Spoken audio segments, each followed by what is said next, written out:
What's going on, everybody? Johnny Mac here. As of yesterday, Scavengers is open to the world to play and experience for free. Today, we're going to talk about the basics of the research system, and we're going to explain one key tip on how to jumpstart your research in Scavengers. Let's get into it.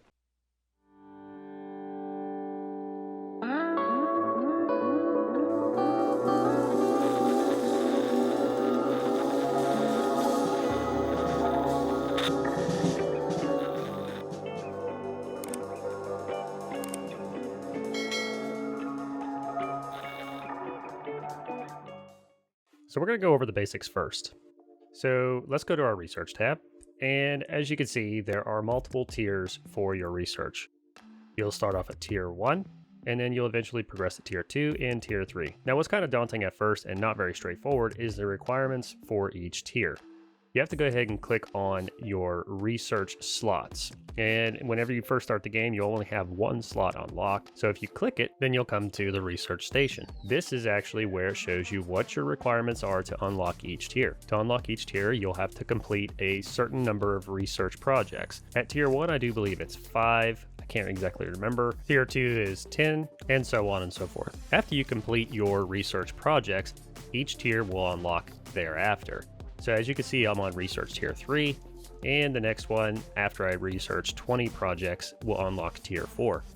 Now, I will honestly say that as you are researching, the requirements for your components and your materials actually becomes quite steep, but we'll go over that here in just a little bit. Now that we know where to go and what we're looking at, let's go ahead and talk the bare basics. The two building blocks of the research system is power and nanites. Think of power as kind of, your power gauge.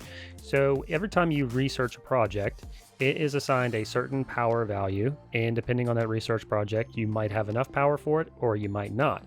Now, there's a little trick that will help you increase your power as quickly as you possibly can in the early stages, and I'll talk about this at the end of the video. When you start a project, it will decrease your power, so you can't have a whole bunch of different projects all at once. It does in fact take time. It is a time gate, unfortunately, but it is what it is. Next thing is the nanites. Nanites is the bare basic building block for the research system. Nanites can be found in the wild via Salvage, or you can actually create nanites by deconstructing other components that you find out in the world. The next thing that we'll have to concern ourselves with, as I mentioned previously, is salvage. Now, you acquire salvage in one of several ways. One way is to complete daily tasks that will rotate as you complete them.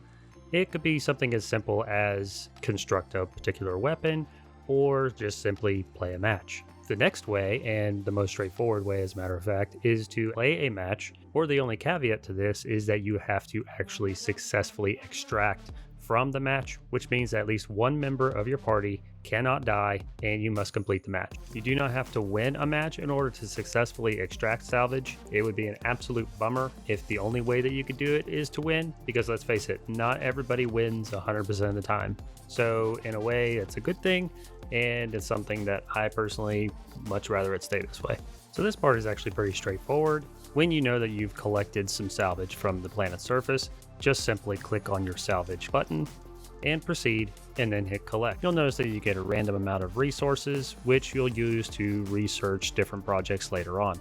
Now this brings me into the actual real reason for the research system. The research system is there so that way you can do research projects to gain access to various items in the game that you can craft. Crafting actually occurs in the game, and you're required to collect scrap and meet certain level requirements in order to be able to craft the said item. In this example, I'm showing you the class weapon for Halden. It requires level 3 in order to be able to craft it. So the caveat is that you have to wait until at least level 3 in order for this rifle, which is blue, in order to be available to craft. Now you'll also see in this example that I spend chips in order to speed up the research process. This you do not have to do. As a matter of fact, sometimes I would suggest that you actually wait, just go and play a few matches and then come back, or maybe do it before you go to sleep at night. The next big part of the research system is actually going to be researching your talents for each one of the characters. Now, what's really interesting to note is that unfortunately, You cannot pick talents at will. You cannot skip them randomly and only pick the ones that you want to research. So if you want a tier 3 in a particular column, you have to research the tier 2. This is kind of unfortunate that it's gated this way. Maybe they'll plan on changing it later on in the future. I don't know. But for now, this is unfortunately the way it is. And now on to my final point of the video. My big tip for getting power quickly is to actually level all your characters randomly and not just lock into one primary explorer. I know a lot of you like to main a certain character, even myself, in which I mainly use Halden. However, if you're looking to increase that power bar more rapidly, then you'll want to level all the characters to a certain extent. You do in fact get a XP bonus every time you level an explorer. Your power bar is actually directly connected to your account level, so the more levels for your characters, the more XP and the more power that you get. And that's going to do it for this video for now, guys. I hope that you enjoyed this content, and if you'd be so kind, if you found this video helpful, please consider hitting that like and subscribe, and don't forget to hit that notification bell to be notified when I make future uploads of content just like this. It would really help me grow, and I would definitely greatly appreciate it. Also, you can unsubscribe at any time, no hurt feelings. Be sure to check out the links in the description below for all my social media accounts if you want to keep better tabs on my content, or if you just want to say hi and have a chat. As always, guys, thanks for watching.